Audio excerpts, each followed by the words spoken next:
Okay, so yan, starting na. Eto, meron tayo makikita dyan na, ayan, light indicator na blinking.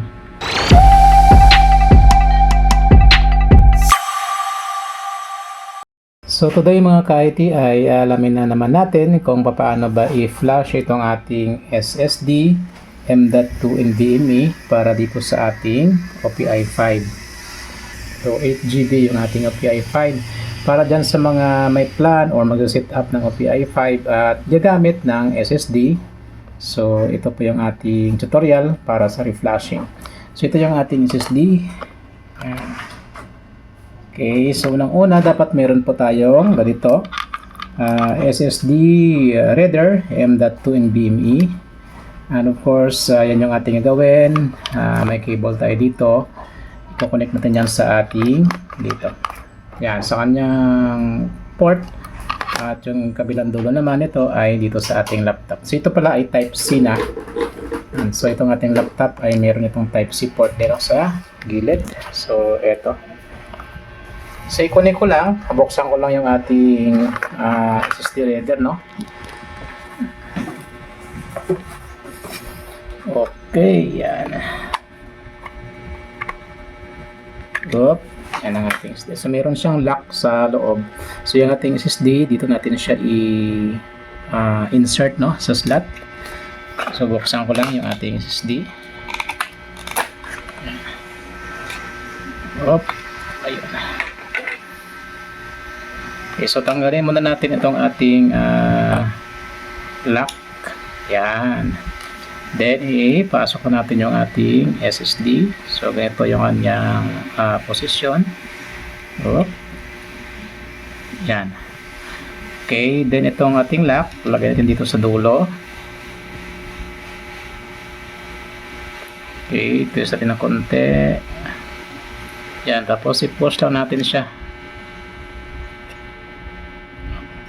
Dapat naka-align siya din sa may butas, na para hindi siya mabablock.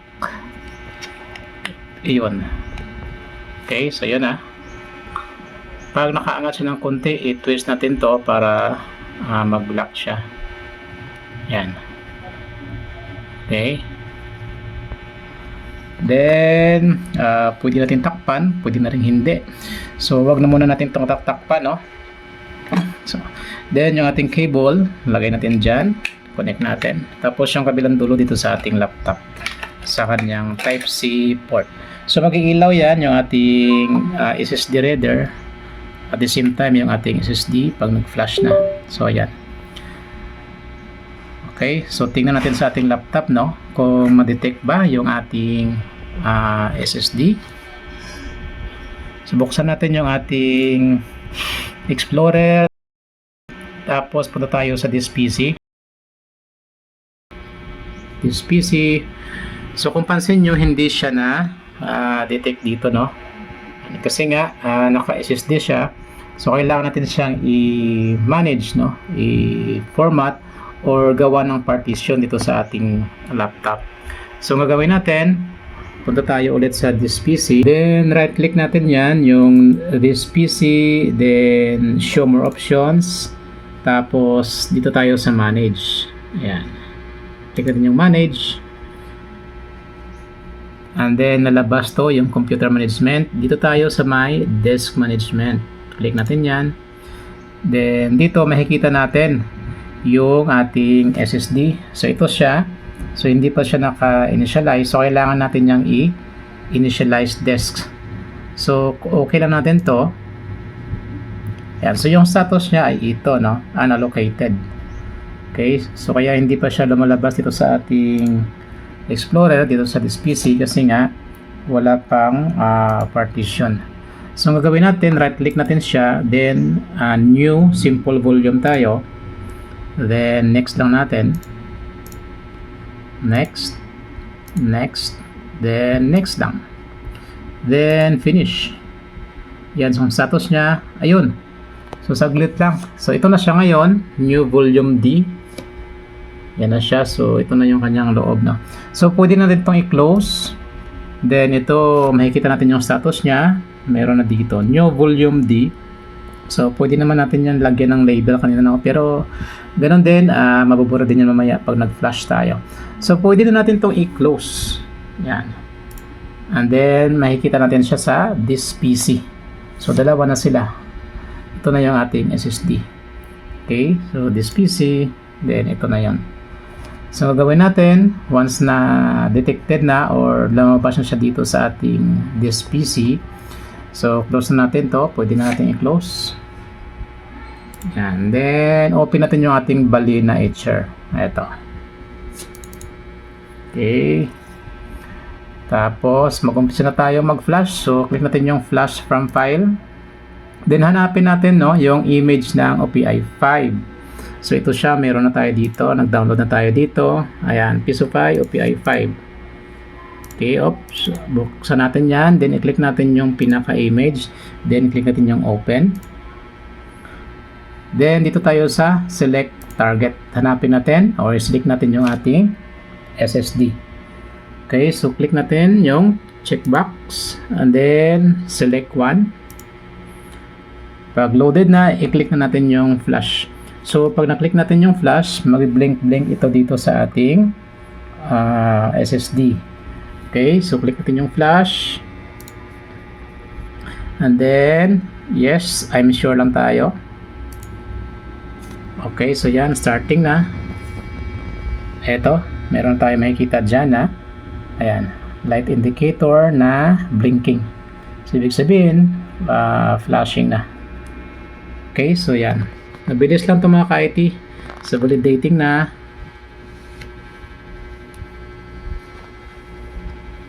Ayan, finishing na. Ayun, flash completed. So, saglit lang, no, pag SSD. Yan, tapos na rin sa pag-blink. Ibig sabihin ay done na tayo. Okay, so pwede natin itong i-close. Then, simply remove natin yung ating SSD. Ito siya. Eject. Okay, so sabi dito, safe to remove hardware. So, pwede natin siyang i-disconnect. Okay. So, gagawin ko, no, para masubukan natin kung working siya. So, ilagay ko siya dito sa ating OPI 5. Ayan. Patong natin dito. Okay. So, tanggalin ko lang. Huwag na natin i-cut yung video, no, para makita natin talaga. Opa.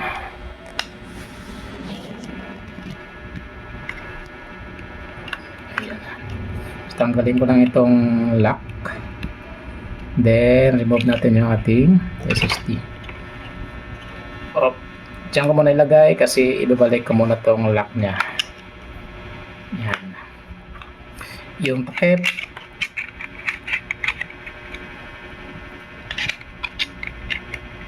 Ayun.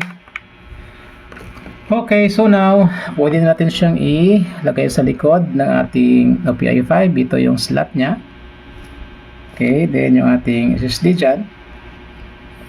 So, lagay natin dito. Dahan-dahan kasi medyo sensitive.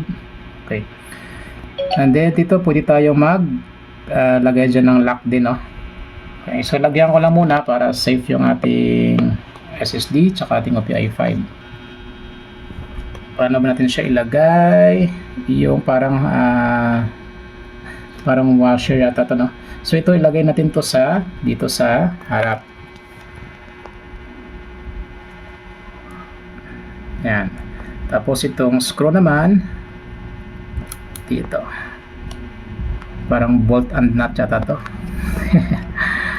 Okay, so higpitan lang natin. Iyon. So okay na. Okay. So meron tayo ditong USB. Eto. Ito yung ating gagamitin. So yung paglagay mga ka-IT nitong connections ng ating USB ay ganun pa din, no? Tulad pa din sa ating mga OPI 1. Okay, so ito yung number 1 nya. Nakikita nyo dyan, may arrow. Ito yung arrow. Yan yung So, ito yung arrow. Yan yung number 1, 2, 3, 4, 5, 6, 7, 8, 9, 10, and so on. So, same pa rin. Yung arrow is number 1. So, ang kahiliran nun is number 3. Okay. And then, number 5 para sa ating relay pin.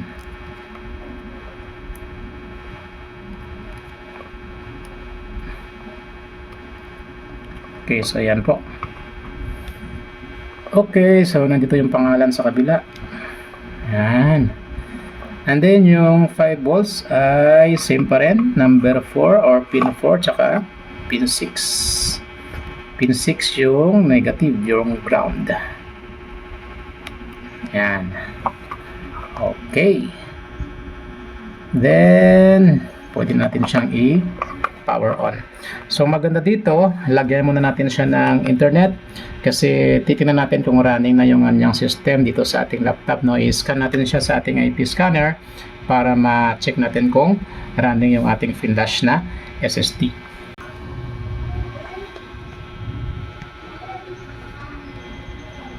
Alright, so ito yung ating LAN cable, connected na to sa ating router. So ayusin ko lang para hindi gagalaw. Ayun.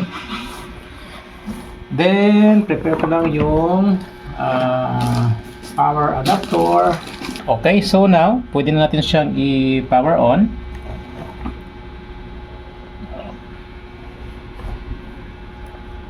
Alright. So, take note, pag nag-on na yung ating OPI 5, ay meron ito ditong indicator, no? Kung pansin nyo itong dalawa na yan, itong dalawa na to. So, yung isa ay mag-steady yan, tapos yung isa ay blinking. So, ibig sabihin yan ay running yung ating OS dito sa ating OPI 5. Okay, tapos yung ating LAN port of course ay gagana din yan. I-daw din yan both na magkabilaan. Okay, so i-power on na natin. Saksak natin dito. Op. So, mayroon pa yung delay yung ating 3.5 na gamit. Ayun. Kumana na. Okay, so kung pansin nyo mga ka-IT, ayun, nag-blink-blink na. Okay. Ayan, tapos yung ating LAN dyan, blinking na rin. Iyon, oh.